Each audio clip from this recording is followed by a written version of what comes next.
Hi everyone, this is Karak from Angry Centaur Gaming, and you may know me from my recent best-selling novel, Trust Me at 60 Frames Per Second, a CEO's Guide to Selling Video Games in Today's Internet Market. Today I've returned from the cold and wind-swept Himalayas to bring you another sequel in this month's arsenal of repeat offenders we call video game releases. Far Cry 4 for the Xbox 360, PS4, Xbox One, PC, and PS3. This review is based on the Xbox 360 and next-gen console versions.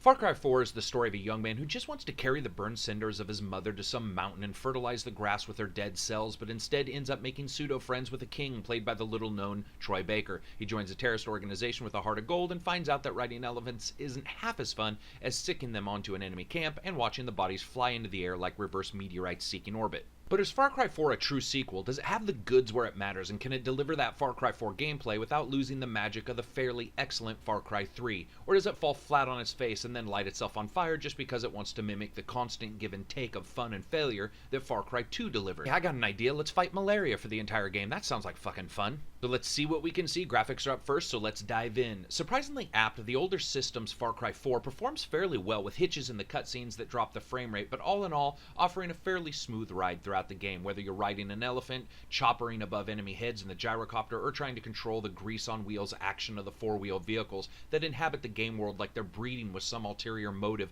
to rule the world. There does seem to be a bit of screen tear here and there, but surprisingly the game holds together, even in tough firefights, though the graphics engine is definitely afraid of fire, and when you're in a gunfight and Molotov cocktails or other flaming weapons are used, you can bet the frame rate does stutter a bit. Now, textures are about what one would expect from systems older than some of the people who will be playing the game itself, and characters look excellent throughout. It's not a big jump from Far Cry 3, but that game looked really good on the older systems anyway, so expecting a massive increase probably wasn't really something that you should have done. The next-gen versions, on the other hand, look really spectacular, with improved draw distance, graphics, shadows, and resolution. All in all, the graphics are at least equal to Far Cry 3, and at times seem a bit better, though the game does suffer a bit from pop-in here and there on the older systems with that closer draw distance. Well, I would say across all the systems, old gen and next gen, the graphics just look really good. Sound, music, and voice. Keep your head down and save whoever you can. I'm not far. I'll be there soon with help.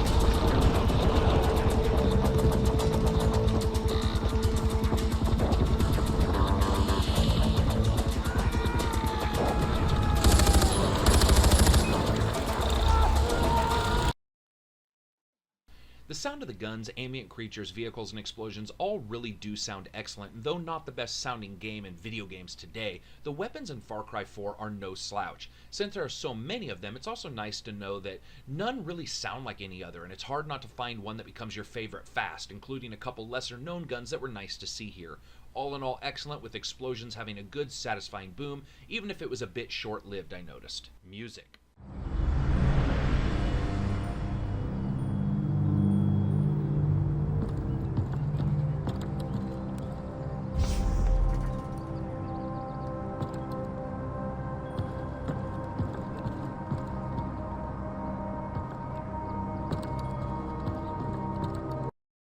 The music is very good and carries a distinct tone and melody markers from native music of the area as well as more modern instruments and themes. It's excellent all the way throughout, and many times while standing on a hill looking at the sunset or battling through the night with a set of warrior-like ninjas, the music always fits the mood. Wondering what fighting warrior-like ninjas sounds like? It's actually a lot of screaming. Well, mostly it's just screams and some drums. Voice. Terribly sorry for what happened before. This is more what I had in mind. So, fresh start. Introductions. Ajay Dale, our guest of honor. Paul, our very gracious host. The little monkey, whose name I still don't know. And I, of course, am Pagan Min. You really don't remember me, do you? I have to say that I haven't been a big fan of the past bad guys in the Far Cry games at all. They always felt too serious, too pent up, and needing of a good humping, and about 75 Prozac chased with some street meth. Here, though, I admit Troy Baker knocks it out of the park. You're quickly introduced to a splendid display of crazy pants, the likes of which we haven't seen since Charlie Sheen tried to prove to everyone that he wasn't on drugs by being on them every time he talked to anyone. The character is both terrifying and yet funny, and is a splendid bad guy. The worst thing about his performance is the utter short-livedness of it. It's insane. Imagine Darth Vader showing up to the Star Wars movies for like 10 minutes just to walk down a hallway or two. It would be cool because, hey, it's him, but in the end it would be a criminal misuse of a character. Welcome to Far Cry 4. NPCs within your group consist of some excellently voice-acted characters that really do resonate with a real, live, lived-in feel, both in terms of their writing and their characters' delivery, though there are a couple missteps. Noticeably absent, or almost absent, is your own voice, and aside from some short sentences here and there, he is effectively fairly quiet, just sort of sitting back, watching terrorists, fighting kings, and wondering why he didn't get a better job out of college. It was just solid through and through, and every character adds a bit of sport and spark to the game, and having the main character not speak as much allows you to live within him just a little bit easier. Overall, I would say very good. Gameplay.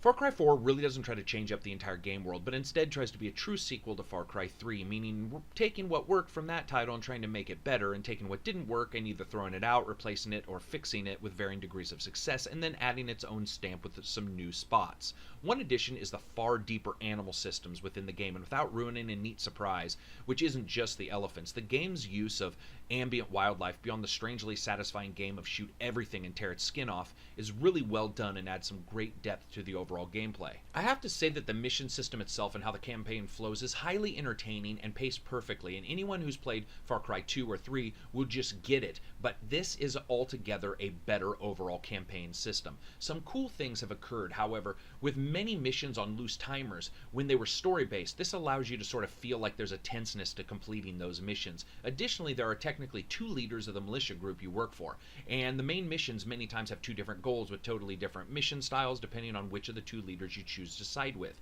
This offers a second type of replayability that the open world of the Far Cry games already had with its various hunting and collection quests, but really adds a unique and interesting depth to a shooter you don't see very often. These missions are great fun to play out just to see the results within the group and the game. Upgrading skills and character weapons and equipment is almost identical to Far Cry 3 with a couple changes, with you crafting items out of the forest creatures to their utter extinction, and once again you're always on the lookout for medicinal herbs. Skills are based on the tiger and the elephant in a unique, if not necessary, connection to the location itself and theme of the game. Elephant skills usually heal or buff you from various damages, while tiger skills cause you to learn new takedowns, do insane damage, and augment weapons. And the typical synchronization of the past games is still here in its mostly familiar Ubisoft form. Get to an area, kill baddies, unlock locations nearby. However, these can be taken back over, removing all the perks, and to truly stop that from happening, you have to take on the Big Bertha of the Far Cry 4 world, which are fortresses. Think areas filled with bad guys, all looking to put your head on their barracks wall with extra weapons and manpower. These things can be monsters to take out. Luckily, you can go with co-op, or you can collect currency that allows you to call to your side other fighters, and that makes taking almost any enemy down in the game much easier.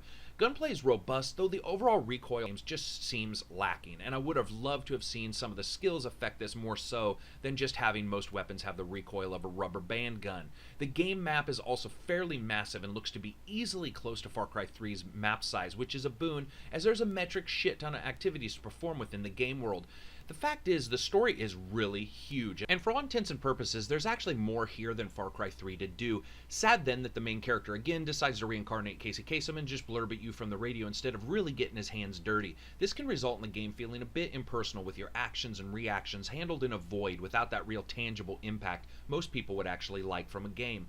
Co-op is a cool affair with easy-to-use controls to get people in and out of games. There's also a level editor, again, that allows you to download or construct your own monstrosities of extinction-level killing. However, there is one problem. So let's break it down easily and succinctly, because this is really easy to understand. The game's about what you can and can't do, and one thing you certainly can't do is make player versus player maps, which might surprise people because of this new thing called the internet that people unplug Unity from to get it to run better on consoles, and occasionally shoot at each other over in Master Chief Collection when it's not busy not connecting. To not have the ability to create player versus player maps seems like a brilliantly missed opportunity. However, the player versus environment maps and the tools are actually fantastic, and I was able to get an enjoyable map created in less than, say, an hour that looked the way I wanted and played damn near perfect, so that is actually a boon. Multiplayer is a fairly lean affair, but the game types are enjoyable enough, and the different weapons and locations still make for some anarchy of the bloodletting kind. However, like with all things multiplayer, this is going to require constant vigilance in real-world situation, and updates will follow here if something good or terrible occurs. Now, I did have some AI pathing bugs with various friends during battles trying to run up the side of buildings like the fucking Roadrunner, but overall, I would say this was a fairly bug-free environment. Fun factor: as you upgrade, slide, smash, copter, drive, dive, explore, grapple, shoot, and explode the world around you, it's fairly easy to realize just how much fun you're actually having in the game, and almost nothing hits you as a true fun stopper here. Whether it's the crazy gun-running characters spouting stories of missing Bible verses known as Revelations 1911, or the fact that you end up finding a good deal of sporks and treasure caches, the game has done a great job of being accessible, enjoyable, and ultimately fun, regardless if you're doing a main mission or just being eaten by packs of small wolves groin first. So what does Far Cry 4 do right? It doesn't mess too much with the tried and true gameplay of the games before it. It is packed with stuff to do. The voice actors are tremendously good and make the story interesting all by themselves, even though one or two of them just disappear. The music is set to the tone of the location and really does help add an ambience to the game that many shooters just miss completely. The assorted armament is excellent fun to unlock and offers a fairly large library of caliber killing. But what does Far Cry 4 do wrong? If you're gonna let people make maps in any game whatsoever and it has multiplayer, you should probably allow them to make multiplayer maps. And unless I'm drinking Sterno and am blind, I couldn't figure out how to do that. Gunplay is okay, but with lacking recoil, it can feel a bit unsatisfying at times. Some graphics issues with frame rate drop, stuttering, and pop-in on the 360 that didn't appear on the PS4 or Xbox One. And hi main awesome bad guy, again, buy main awesome bad guy. So I rate games on a buy, wait for sale, rent, or never talk about it again rating scale. This is obviously a buy. Whether you're buying this for the older consoles or the new ones, this game is actually a fairly fun title to play, has an insane deal of content that can easily keep you busy for 20 to 30 plus hours. The characters hidden inside are fairly interesting, and the ability to change up which mission you take from the mission giver really adds some replayability that wasn't there with the typical hunt, collect, buy shit treadmill of the past games, even though those were really enjoyable. So if you like this review, hit like. If you disliked it, hit dislike. And always remember the math hidden puzzle inside Revelations 1911, 7 plus 1. Peace out.